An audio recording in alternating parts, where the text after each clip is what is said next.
Hello, my name is CrackTheSky. I'm an AMV editor, and you're watching What Makes It Great.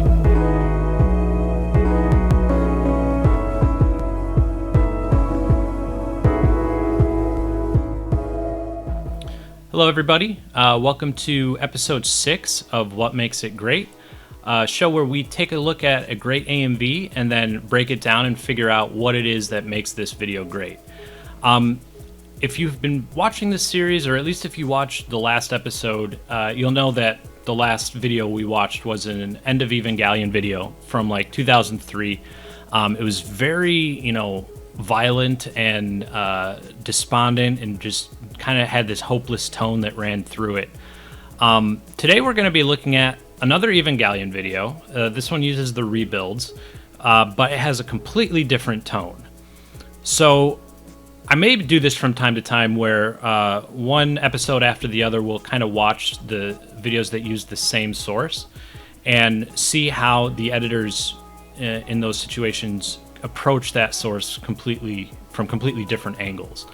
So this is a video by an editor named ClaiN. It's called A Walk in the Past. It was released in 2018, and when ClaiN released this was actually his first video. So that's another reason I want to show this to you, is because I want to demonstrate that, hey, even if you're a newer editor who's using really just simple cuts and fades and not much else, really there's nothing else in this video besides hard cuts and crossfades, no effects to speak of, you can still make something great. So I want that to be an encouragement to the newer editors, and I also want to show this video to demonstrate that even though a video has mistakes, and we're going to see those in this video and we're going to talk about them, even when a video has some mistakes, it can still be great. And I mean, we've seen mistakes in past videos. I always point them out when I come across them. This one maybe has a few more obvious mistakes compared to previous videos, just because it is his first one. Everyone makes mistakes when they edit. Even seasoned editors who have been at it for years constantly make. I make mistakes all the time. It's impossible to get away from. And I want you to be encouraged that, you know what, that's okay. And we'll talk about this more as we go through the video. But just kind of to prompt you a little bit, I realize this video has mistakes, but we want to learn from them. We want to improve, and we want to notice when they happen so that they don't happen again or in our own work. So besides that, there are two other things I want you to be on the lookout for. First, the mood of this video is very distinct, and I want you to try and articulate how ClaiN is building that mood. What is he doing to really establish a particular atmosphere and feeling and really ride it out through the video? Okay, the second thing is the sync styles. Throughout this video, ClaiN switches it up over and over again.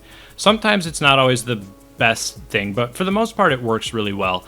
And I want you to kind of be able to identify where ClaiN is switching up sync styles and how he's going from one to the next. So we'll talk about these things when we get to the discussion portion. If you are already familiar with this video and you want to just skip watching it again and go straight to the discussion, you can do so by skipping to this time code. For the rest of us, let's take a look at A Walk in the Past by ClaiN, and then we will talk about what makes it great.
All right, so let's start watching this video.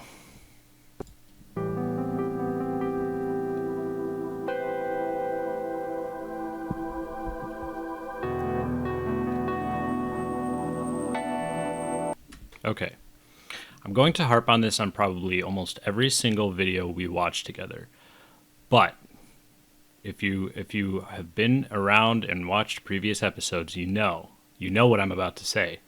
He is already establishing some kind of rhythm. Now, he doesn't, in this case, he doesn't actually stick with it for too long, but he's very clearly following the sharp sounds in the song and syncing to them in very obvious ways. I love this, like I think it's the second scene in the video with the eye that blinks. I love it. It's like it's quick, but it's really effective because it just like it's already he's kind of building into that mood. He's the way that the eye blinks right on that like high note, it sounds like, or the sound in the song sounds like what the visuals are portraying. And actually, I'm kind of surprised this isn't something that we've talked about yet. But I guess a little in Journey to Find a Name. A couple videos back, we did kind of touch on this same idea a little bit. But if you're able to sync a visual to a sound in such a way that the visual it sounds like it goes with it sounds like it's almost like making the sound that's in or it looks like it's almost making the sound that's in the song. It's a really good thing to do. It just helps to marry the visual and the audio in a really unique way, because you can cut on beats, and that in a sense is kind of like you're making the visuals look like the song sounds. It's really a tongue twister thing to say, but that kind of works. But if you can even push it a little further and make and find the visual when you're doing internal sync, find the visuals that really are very aural almost in their aural aural in the way they look. That is really probably the top of the top of the pyramid. That's the best. Those are the best things to use for your internal sync. And again, internal sync, just quickly, because I use these terms and I shouldn't assume that you're just watching all these videos in order. Internal sync is when some movement within the anime source is synced up to the music, in contrast to external sync, which is when there's a cut or an effect on a beat or on some sound in the audio. Let's just watch from the beginning again. And he's establishing this kind of very slow, like he's using a lot of really pretty scenes, and he's establishing this kind of like really calm setting, and it's just a really peaceful video so far. And we're only 10 seconds in, but you're already kind of getting this very peaceful vibe from it.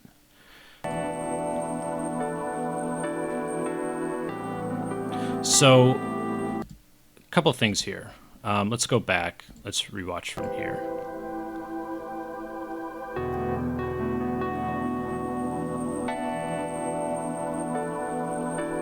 So right there, he misses syncing to a chime. I don't think this is a mistake. I think this is intentional. And it's okay, but it is a little jarring in the sense that we are expecting some kind of sync to that portion of the song, simply because he's been syncing to every major sharp sound in the song thus far, and then he skips one right here. It's a little bit of a risky choice, simply because I don't know that it's been quite long enough to start messing with the viewer's expectations. I think it works simply because the kind of what he's been setting up so far has been this really slow, calming kind of video. So the lack of sync there, in a way, kind of goes with that mood that he's already trying to establish. I also don't think it would have been a bad thing to do sync here. This is really just a matter of taste. And in this case, I think it works fine. If you think otherwise, that's perfectly valid as well. This is one of those things that's very subjective and very open to your own kind of interpretation and your own feeling and reaction.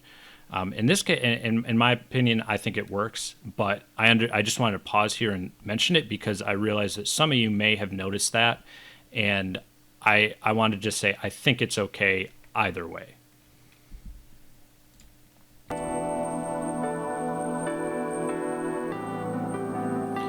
Okay, so that is the first thing I would call kind of a mistake, or maybe a mistake is the wrong word. Maybe it's just it wasn't the best choice. This part where that sync right there, it's like synced to the synths, or the chimes that are going on in the back in the music. So the sync itself is fine, like it's not offbeat or anything, but I just don't think visually it really works. And part of the reason is because he doesn't do anything like this again coming up or beforehand. It's just like this one-off kind of sync motif or sync pattern that he tries once and then doesn't really do it again throughout the rest of the video. So it kind of sticks out. If he had done it again, it may be okay, but as it stands, it's just this one-off little kind of almost experimental sync pattern, and I don't think it really works. Also, the visuals, I feel like the crossfades between it are a little too fast. It's a little bit of a jarring scene.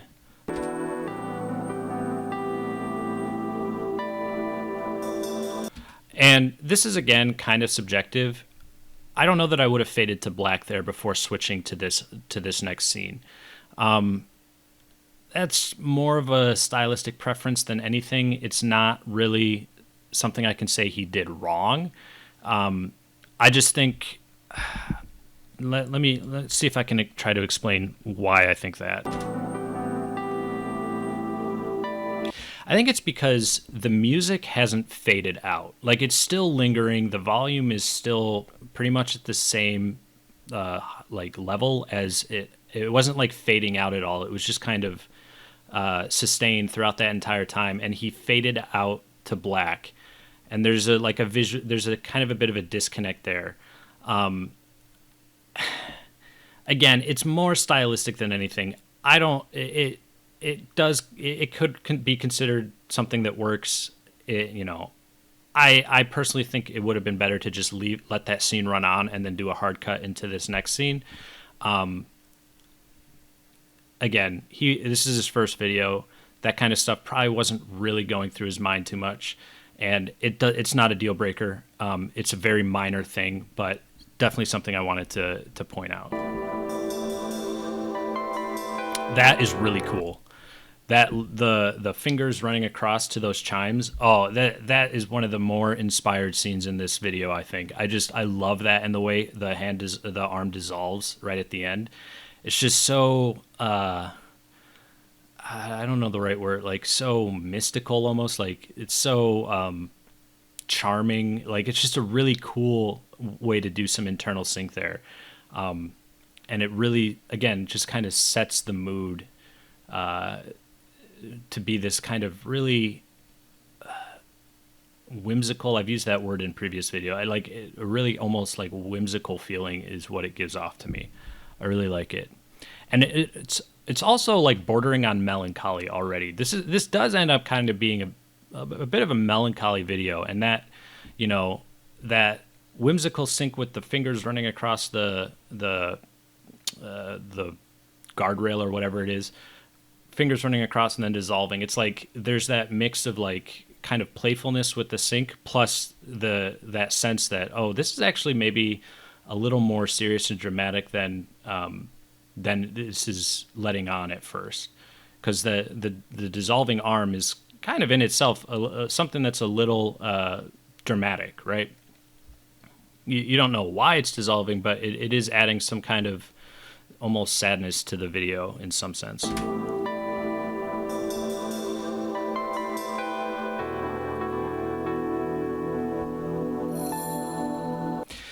And that crossfade was, in my opinion, way too quick. Like he needed, in my opinion, he should have made that either a hard cut or a significantly longer crossfade, like 2 to 3 times as long, honestly. This is a topic I could talk about for a while, but crossfades can be really tricky to figure out how to use them correctly. Generally, if a hard cut would work, like if you're doing really short crossfades like this, typically you should only be doing those if a hard cut would work just as well, and then you have some sort of stylistic preference for the crossfade. And that can be completely subjective. It can just look better for reasons you can't really explain. In this case, it doesn't work. Like it's because the crossfade, the point of the crossfade is to connect two scenes that are otherwise not related to one another. I mentioned in a past video that, crossfades suggest some sort of distance or some sort of disconnectedness. In this case, the scenes aren't really disconnected. It looks like one is like, let's watch. So it looks like that those could be happening at the same time in the same place. Like that's what Shinji is maybe looking at, is he's looking at the birds in the sky. So a crossfade isn't really necessary there because we're seeing these two scenes that are directly adjacent in time and space. Hard cut would be much better, I feel, or a significantly longer crossfade.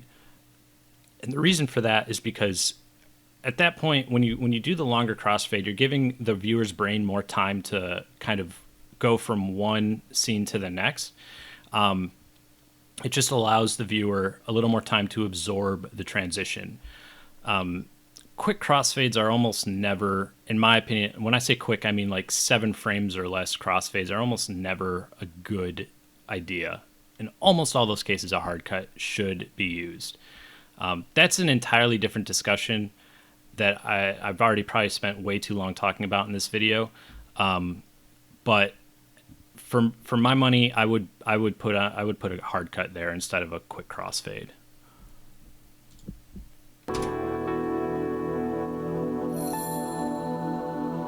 And I get that it's synced to that sound. Honestly, I think that sound is doesn't last long enough in the video, or in the song rather, to necessarily justify that kind of sync. Like I think a hard cut on that would work just as well because it's so short. You could get away with a hard cut, and I think it would look better.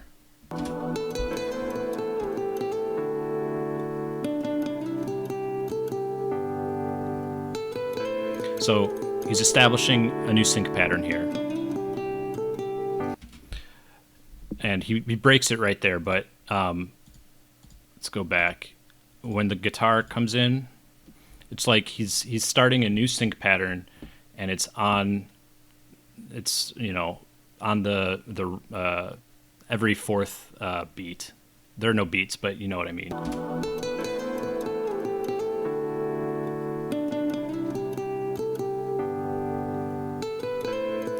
You see what I mean? And actually, that's really cool too. And I'm sure this was intentional, but the light comes in right as the piano cuts in, which is just a neat internal sync little nugget there. It would have been just as effective if it had just been showing this scene for that entire length, but that the light coming on is just kind of a playful little piece of internal sync that I think just adds a little bit to this portion of the video. This is a completely still scene, so that light coming on adds some dynamism to it, if that makes sense. It doesn't really need it, though. I will say that he didn't need to do that. I just think it ended up working, and the reason he didn't need to do that is because he's establishing this very slow, calm kind of vibe, and completely still scenes, in my opinion, are okay when you're going for this kind of look and feel.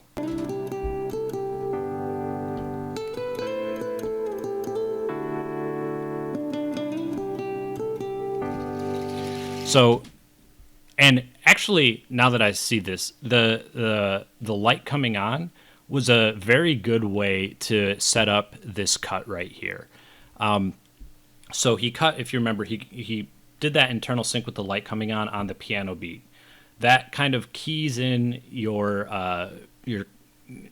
consciousness to the fact that he's syncing to something besides where those cuts are.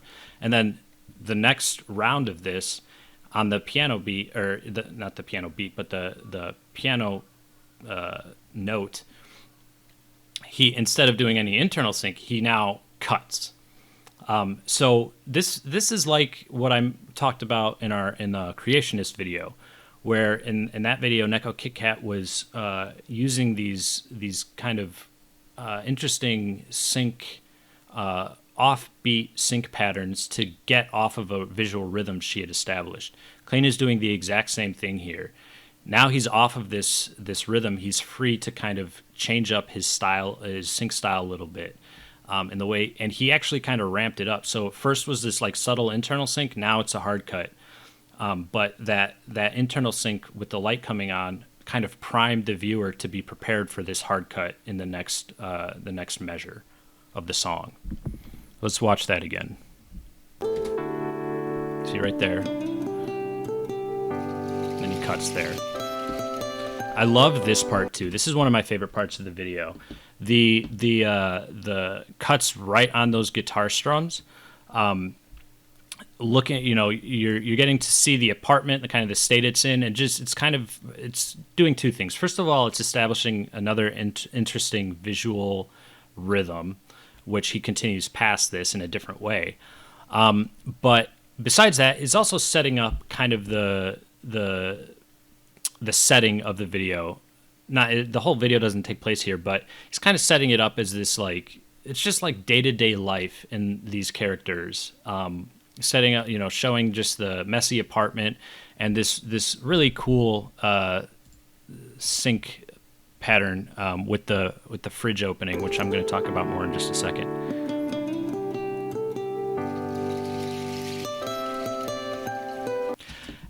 I love it when editors do this. When they take scenes that are in the anime that are from a similar camera angle, have a similar composition and framing and all that, but the contents of the scene are different, and they sync it up or they cut it up with hard cuts, it's just a really effective motif, I guess, that just really, it's visually interesting. And it can be used in a number of ways. It can be used to show the passage of time. It can be used to show just the way things change from one situation to the next, depending on the context of your video. All sorts of things. But in this case, it's just a simple sync style that is used to make the video a bit more interesting and to kind of, it's been slow and steady up to this point, and now we're getting into a little more obvious editing going on. So it's just a really cool little part of this video that I really, really love.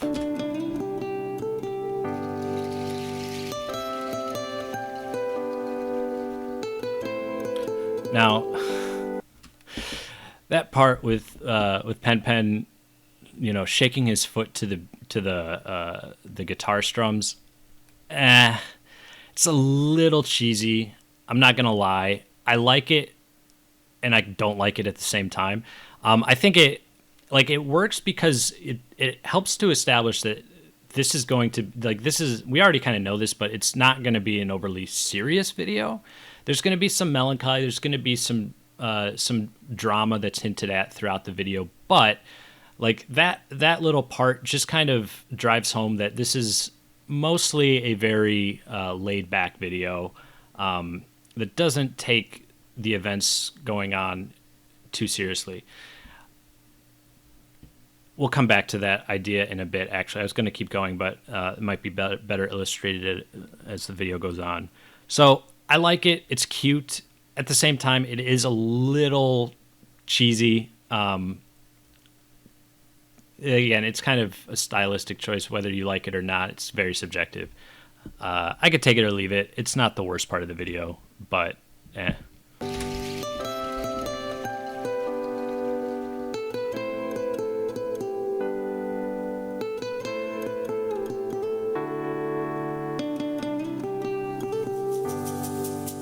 So you notice there, he didn't cut on the piano. He cut where the guitar was starting its strumming pattern.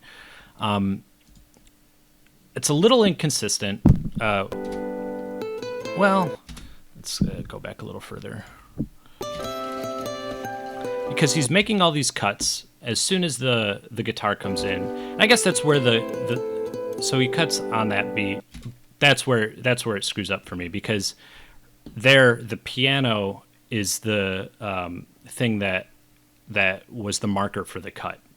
So he cut from Pen Pen to Misato drinking her beer, and like it was on the piano beat, but he doesn't continue with that pattern, right? He all of a sudden goes back to the guitar as the main point of rhythm for his visuals. See, there should have been maybe a cut there, but there wasn't. He's back on the guitar. So it's a little inconsistent in the way that he's syncing here. It's not really a huge deal. It's something I noticed, but other people may not. It only bothers me very little bit. This is one of the least like bothersome things about this video. Of all the mistakes that I feel are kind of you see throughout this video, this is very, very minor.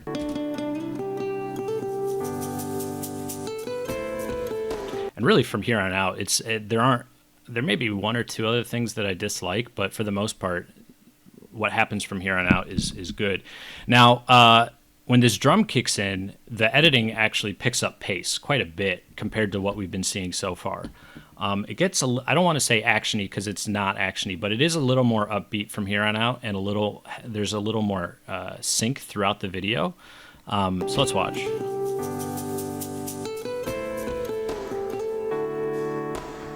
And he's cutting on those snaps. It's a really good way to do it, because those are the most prominent parts of the music.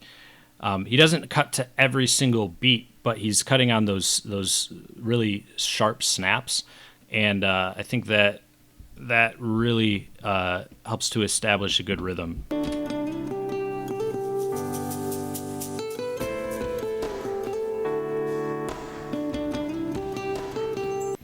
Actually, he does kind of sync a little more on the other beats. Like right there where he's zooming in.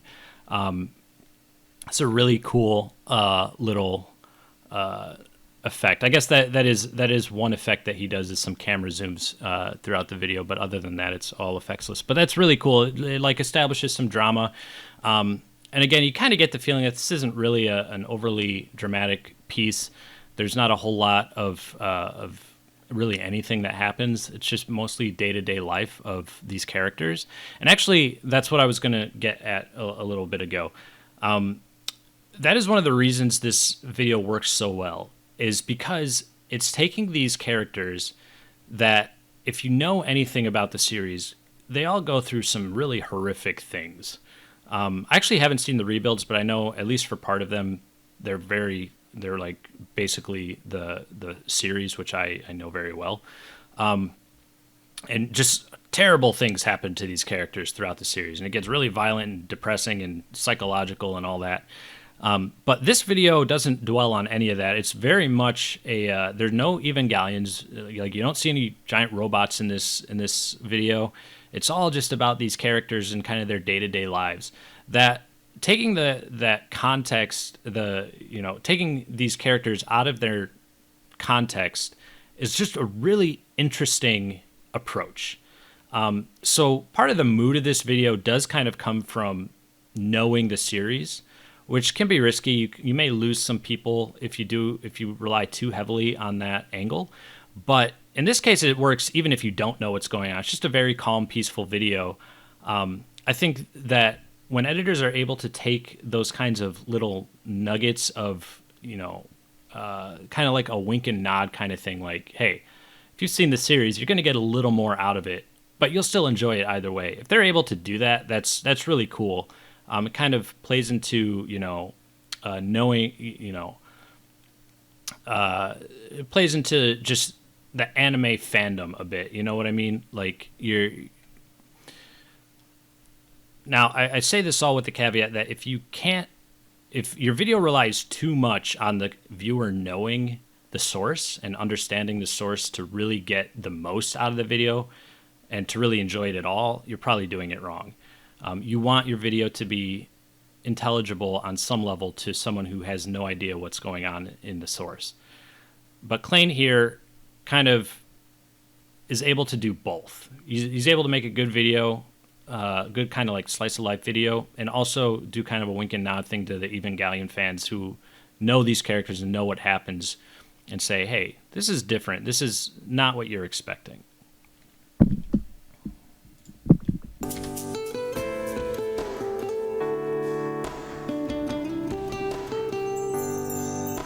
I love that internal sync there where she kicks him.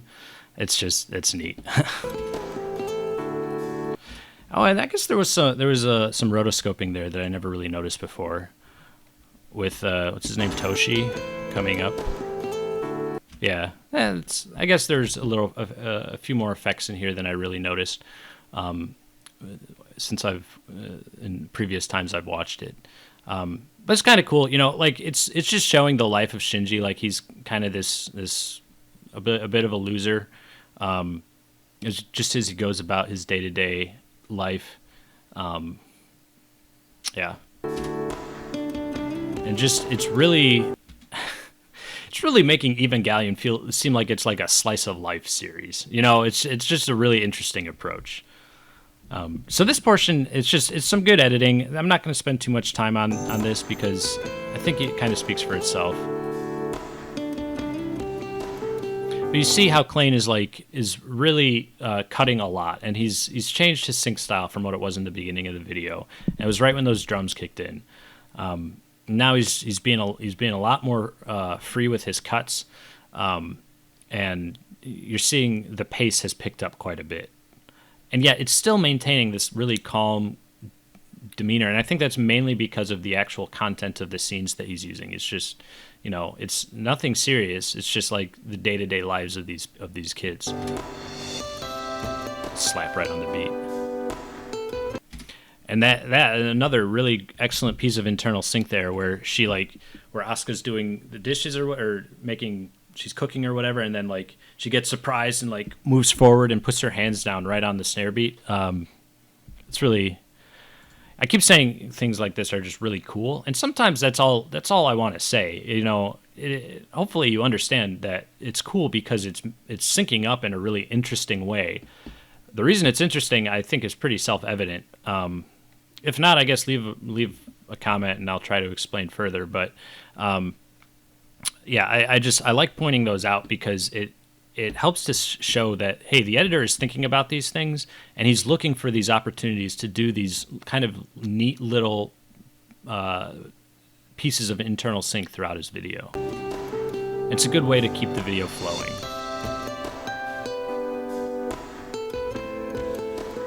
Now this is the last thing that I think is not terribly well done. This flashing between Asuka and Rei, it's a little too static given all the motion that's been happening in the previous scenes. But more than that is ClaiN is zooming in on this shot of Asuka here, and you can already tell that the quality is degrading the more he zooms in. Zooms like that are okay if they're quick and you don't have time to process the visual degradation that just naturally happens when you do that. Here, even though they're quick flashes, you can tell that, first of all, nothing is changing between each shot of Asuka. So that already kind of draws attention because you're cutting back and forth between these two scenes, and you're kind of looking for some sort of change or some sort of difference between them. But they're not any different. The only thing that's different is he's getting closer with zooms. And so, let's see. Let's just get back to this part. So you see, her facial expression is changing, I guess, from scene to scene. But, the zooms aren't... I think the zooms are doing more harm than good because at that point, when the visual degradation is that obvious, the viewer stops paying attention to the content of the scene and they start paying attention to why it looks crummy. So in that case, kind of a bad choice. it just sticks out like a sore thumb to me. It's probably my least favorite part of the whole video. And rhythmically, it's also a little weird. I don't know. It seems that whole sequence just seems a little out of place. It doesn't ruin the video for me. If it did, I wouldn't be showing it. But I want you to notice why it doesn't work. And zooms like that, you just gotta be real careful, because visual quality. I'm not a quality snob by any sense of the word. Like I like videos no matter the quality, unless it's absolutely terrible. I'm talking like, 144p or whatever, and it's just like macro blocks everywhere and stuff. Like, that's a different story. But I don't care. I'm not crazy. Having really top quality source doesn't change my opinion of video one way or the other. It's when there's like obvious shifts in quality between one scene and the next in the source that you're using. So in that case, it does stick out to me.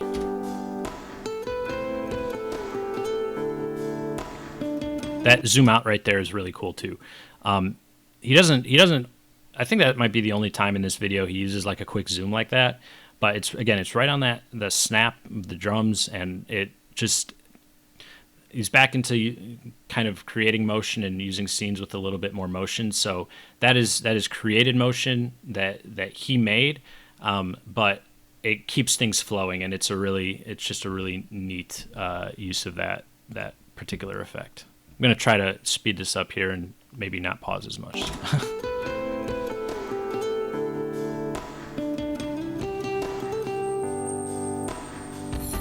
And I'm sorry, I already broke my promise, right? But as you go through, you're seeing, I think you probably are seeing all these instances of a really cool internal sync that he's using here and there. And I just want you to notice those, because like I said before, injecting those from time to time just really keeps the video flowing, and keeps it visually entertaining. Even in a slower video like this, they are important.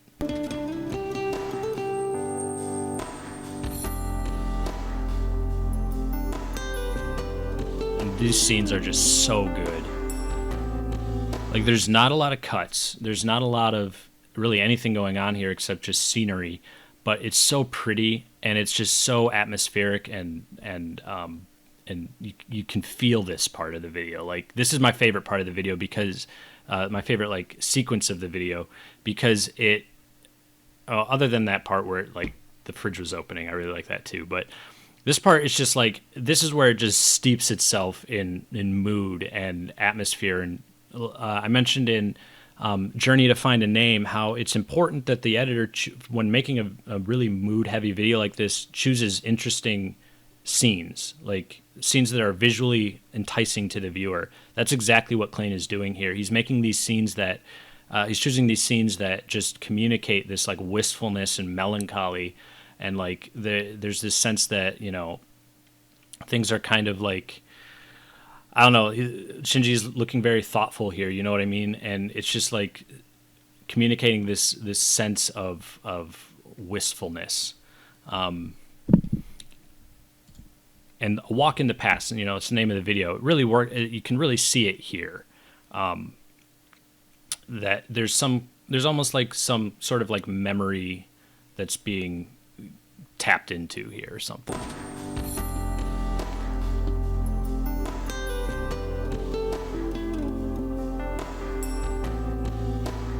He's very thoughtful. I love this piano sync too. That is also a really cool transition, which I actually didn't notice until I watched it right before I started talking about it in this video. But it's cool because you see this, there's like this diagonal line going from bottom left to top right across the middle. And then he transitions to the shot of the Milky Way that has that same exact angle. It's a really, really clever visual match that takes it, not only does it like relate those two scenes, but it takes us from day to night. And it's just it's a really clever way to link those two otherwise disparate settings and times together. So that's what I mean. That's like an effective use of a crossfade right there.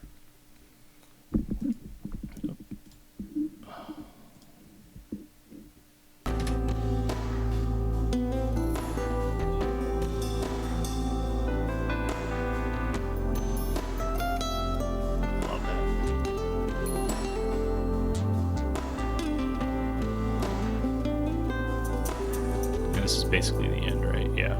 And it's a nice final scene too, with them walking off into the distance. Again, just hammers home this idea of like a wistful melancholy. And in my opinion, that this video is just so moody. It really he nails it in those last few scenes. The last like 20 seconds or so of that video is just like, oh, it's so good. I love stuff like that. I love stuff like that. So this was a walk in the past. Again, maybe not the kind of thing you're expecting. Probably not the kind of thing you would necessarily seek out on your own. But I hope you see kind of what I'm driving at with this. Like just building a mood and kind of subverting expectations based on the source. Two really, really powerful things you can do to make your AMV stand out. But also, obviously, like I mentioned before, this is his first video. Plenty of mistakes. I did my best here to really kind of talk about why those mistakes were there. Maybe not so much why they were there, but how to make them better and how to avoid them. It happens, guys. It happens. You don't have to be perfect. Your videos don't have to be perfect. Your videos won't be perfect. Even in spite of those mistakes, though, video, in my opinion, is really fantastic. It could have been better, but that doesn't mean it's bad by any stretch of the imagination. And I really, really like this. If you're new to editing, don't worry about making mistakes. It will happen, but learn from them. That's the point of this video, is, learn from your mistakes and try not to let them happen again. So I guess the other two, the mood of the video, and then just the way he kept switching up sync styles. And sometimes it didn't work, as we talked about. But overall, I think he did a really good job of, going from one to the next and doing it in a smooth way. So I was hoping this video would be shorter because it was only a 2-minute video, AMV, but this might be one of my longer videos so far. So if you stuck with it from beginning to end, thank you very much. I hope you learned a lot. This was A Walk in the Past by ClaiN, and I guess I will see you in the next video. Take it easy.